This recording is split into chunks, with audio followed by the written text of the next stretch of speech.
koolstofdioksied te toets. Voor ons dan verder gaan met hierdie ondersoek, gaan ons eers 'n bietjie marxering doen van teorie wat ons dan in die laaste ruk behandel het.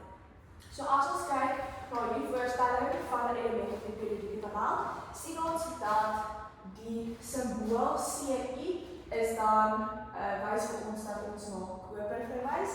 Ons het dan ook hierbo 29 wat die atoomgetal is.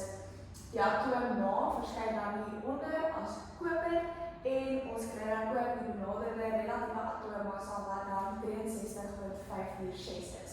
Op die periodieke tabel verskyn al die elemente wat ons dan ook in hierdie praktiese ondersoek gaan gebruik, so waar jy dan die simbool kry, die atoomgetal, die atoomnaam en die benaderde relatiewe atoommassa. Verder, as ons kyk na die hele periodieke tabel, dan ons verteenwoordig ons kolomme, die groepe in die periodieke tabel en die rye verteenwoordig die periodes in die periodieke tabel.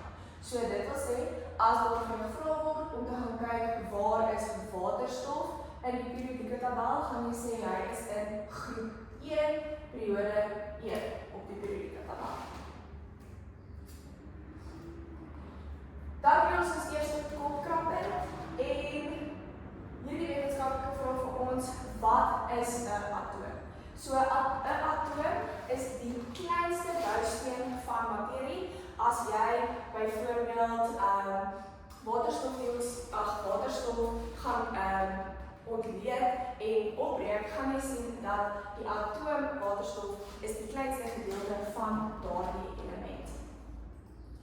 Die volgende een wat ons kry is dan, wat is 'n element? So dit is waarna ons gekyk het nou aan die begin, wat dan op die periodieke tabel voorkom. En dit bestaan slegs uit een soort atoom. Dit beteken, as ons byvoorbeeld nou na kalsium kyk, kalsium is net kalsium. Ons kry dan ook verbindings, waar ons kalsium met byvoorbeeld hydroksied kan verbind. Dit is dan 'n verbinding. Maar as ons slegs na kalsium kyk, en dit is dit een soort atoom. So daar gaan dan 20 verskillende kalsiumatome in 'n kalsiumelement wees.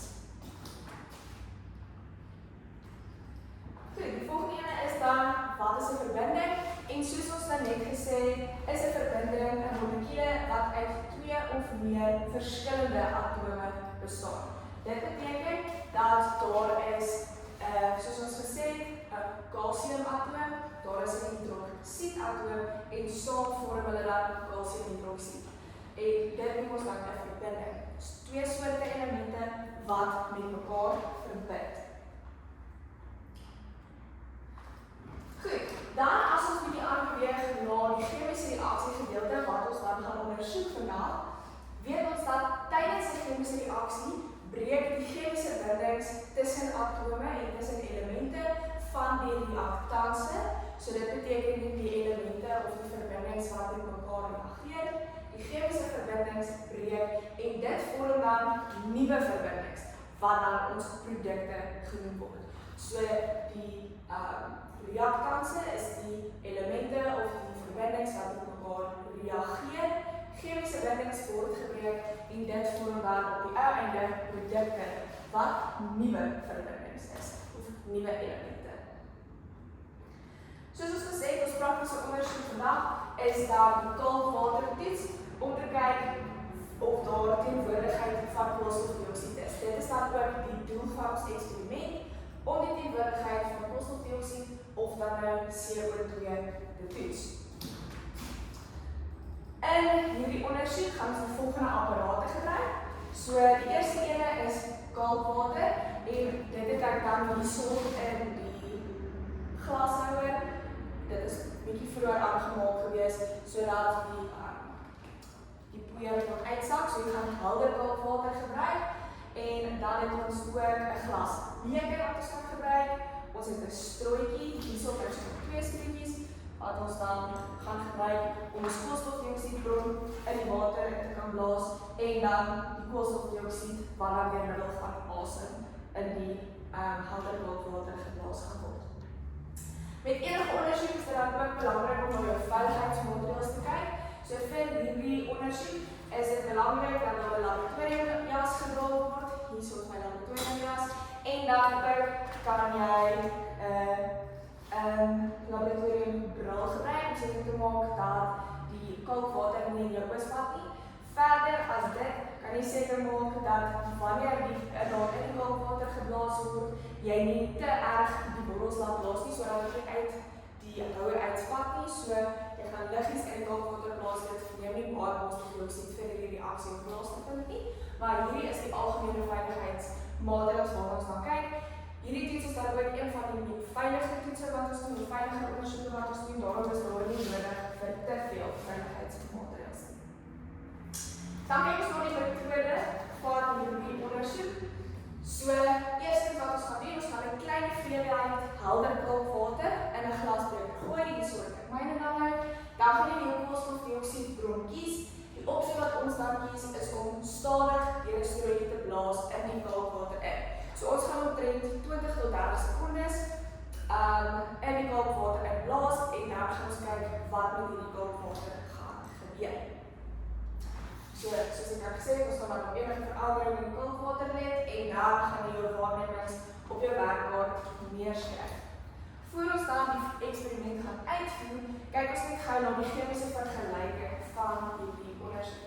So ons het aan ons reaktante kant, dit beteken die verbindings wat gaan reageer met mekaar, het ons koolstofdioksied wat dan in gasvorm gaan wees, want dit is ons asem wat ons uitblaas, en ons het kalsiumhidroksied in oplossingformaat en dit is dan ons kalkwater. Hierdie twee verbindings gaan dan met mekaar reageer om dan uiteindelik ons produkte te vorm. So dit gaan dan insluit kalsiumkarbonaat en water. Kalsiumkarbonaat is dan in 'n soliede vorm, soos wat jy hierso kan sien, en die rede daarvoor is dit gaan die kleur van die kalkwater verander. Dit gaan dit melkerig maak, so daarom kan ons sê dit is solied omdat daar 'n fisiese verandering in hierdie oplossing gaan voorkom. Dan het ons laaste kopkrabber en hierdie wetenskaplike vraag vir ons, wat is 'n onafhanklike en 'n afhanklike veranderlikheid? So die verskil tussen die twee is die onafhanklike veranderlike is die veranderlike wat jy kan verander in die ondersoek. So as ons kyk in hierdie praktiese ondersoek, wat is die veranderlike wat jy kan verander? Dit sal wees die mate van koolstofdioksied wat jy in die kalkwater inblaas. Jy kan harder blaas, jy kan sagter blaas, jy kan bietjie meer koolstofdioksied in die kalkwater inblaas of bietjie minder. En dan die afhanklike veranderlike is dan wat in die ondersoek gemeet word. So ons kyk na die teenwoordigheid van koolstofdioksied. So ons afhanklike veranderlike sal dan wees die verandering in die verskeiding van hierdie water. Gaan hierdie water melkerig word, gaan dit helder bly en dit hang af van die koolstofdioksied wat jy daarin blaas. So die afhanklike veranderlike hang af van die onafhanklike veranderlike. Goed. So ek gaan nou die ondersoek uitvoer. Terwyl ek die ondersoek uitvoer, gaan jy jou waarnemings op jou werkkaart neerskryf en dan die vraag voltooi wat daarop volg en dan gaan ons net gou 'n samevatting doen. So ek gaan my laboratoriumjas aantrek voordat ek die ondersoek uitvoer.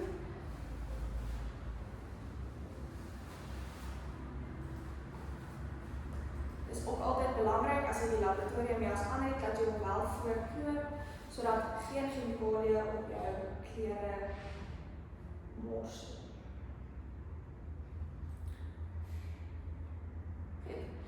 So ek gaan dan nou vir so 20 tot 30 sekondes in die kalkwater blaas en dan gaan jy sien daar is 'n verandering in die kleur van die kalkwater.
As jy dan van nader gaan kyk, kan jy sien dat die kalkwater het nou 'n effens melkerige verskynsel.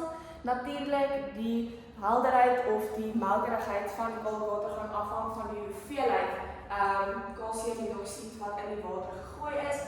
So jy kan nou sien dat die koolstofdioksied gereageer het met die kalsiumhidroksied om kalsiumkarbonaat te vorm en dit het dan die melkerige verskynsel veroorsaak in die kalkwater. Right, as ons dan kyk na die samenvatting van hierdie les, ons het eers gekyk na die verskil tussen atome, elemente en dan ook die voorstelling van elemente op die periodieke tabel. Ons het gesê atome is die kleinste bousteen van materie. Elemente bestaan dan slegs uit een soort atoom en jou verbindings kan dan geïdentifiseer word as molekules wat bestaan uit een of meer elemente. 2 of meer elemente.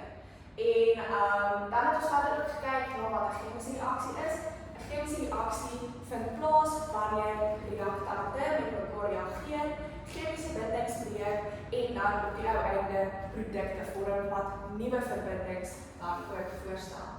En in hierdie ondersoek is die chemische reaksie dan gewees tussen koolstofdioksied en kalsiumhidroksied om dan kalsiumkarbonaat te vorm en water. Dan het ons ook onderskei tussen die reaktante en die produkte van die ondersoek.